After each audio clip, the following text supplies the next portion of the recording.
మాయామానుష స్వరూపం ఆవిడ.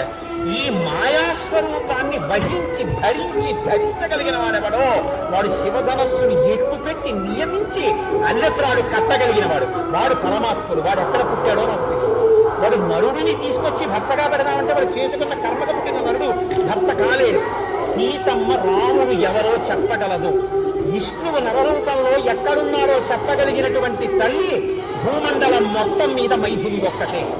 సీతయే రాముణ్ణి చెప్పాలి. ఇది అసలు హృదయం జనక. నేను కాదయా చెప్పవలసింది. సీతని అడ్డు పెడుతున్న శివధనస్సునిచ్చిన వాడు శివుడి. శివుడికి కేశవుడికి అభేదం ఉన్నది ఒక్కటే పరబ్రహ్మ. కాబట్టి ఈ ధనస్సు ఎవడెక్కు పెడతాడో వాడికి ఇస్తా పిల్లనన్నాను. అంటే చాలా మంది వచ్చారు. ఒకడు ఇద్దరు కాదు, ఎందరో వచ్చారు. వచ్చి వీళ్ళందరూ శివధనస్సుని ఎక్కువ పెట్టలేకపోయారు. మాయాస్వరూపాన్ని వహించగలిగి